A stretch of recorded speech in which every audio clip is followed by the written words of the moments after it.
Pendant 2 ans et demi d'alliance avec Issoufou Mahamadou et le PNDS Tareya, Mahamadou et le modèle Lumana n'ont jamais été inquiétés ou harcelés. Au contraire, pendant cette période, tous les dossiers judiciaires concernant le président de l'Assemblée nationale ont été soldés dans une rapidité singulière.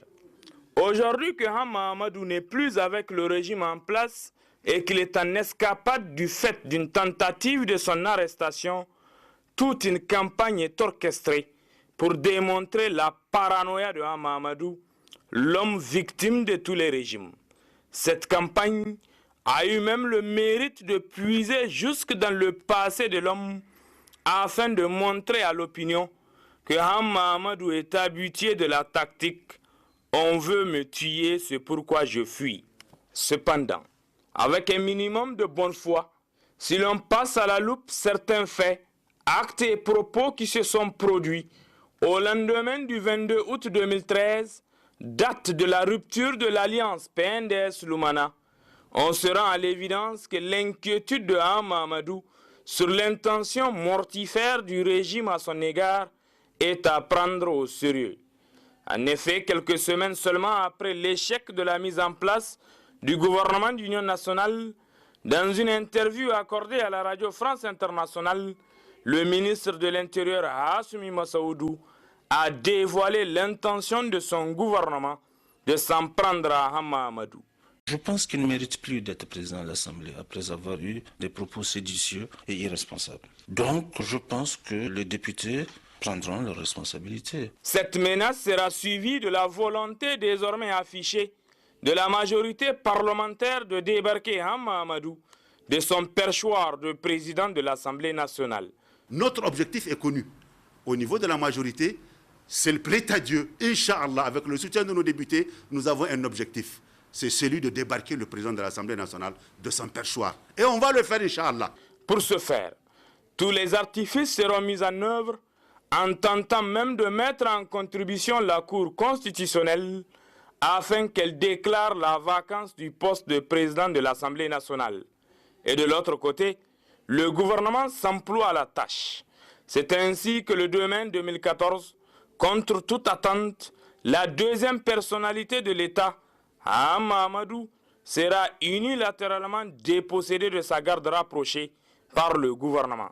Sans m'avoir prévenu, sans m'avoir consulté d'aucune manière, sans qu'aucune plainte n'ait été formulée par moi-même contre aucun de ces agents, ils ont tous été affectés.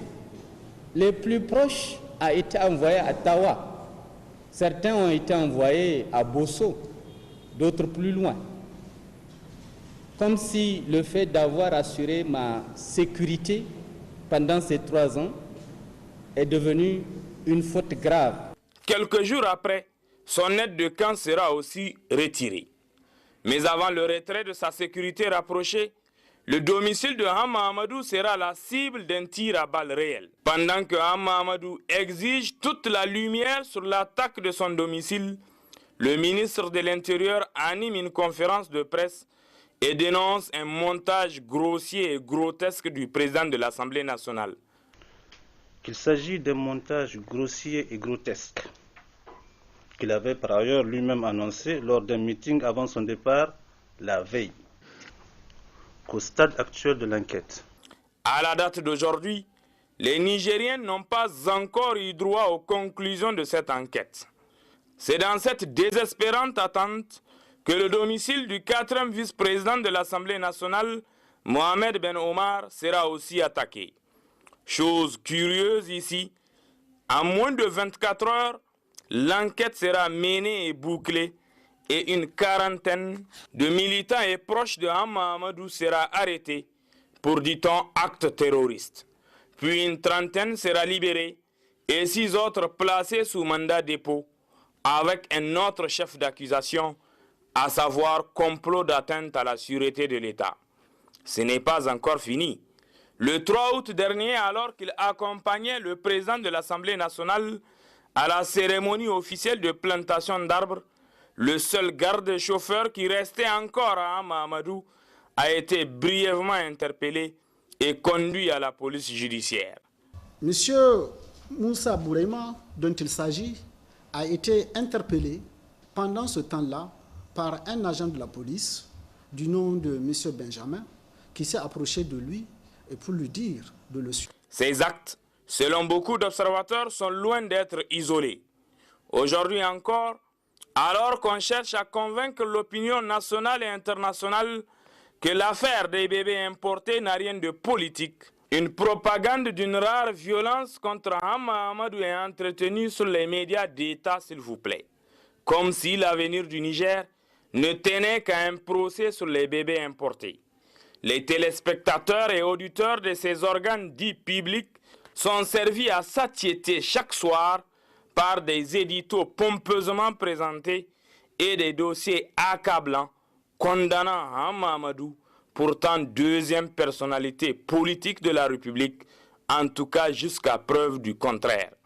Alors que jusqu'ici, dans cette fameuse affaire de bébés importés, le président de l'Assemblée nationale n'a jamais été cité, encore moins poursuivi, malgré toute la procédure en cours, selon son avocat. Le président Hama Amadou n'a pas été poursuivi par quelque juridiction que ce soit. Son nom n'a été cité dans aucune procédure. Comment peut-on autoriser d'arrêter une telle personnalité? Attention donc au dérapage.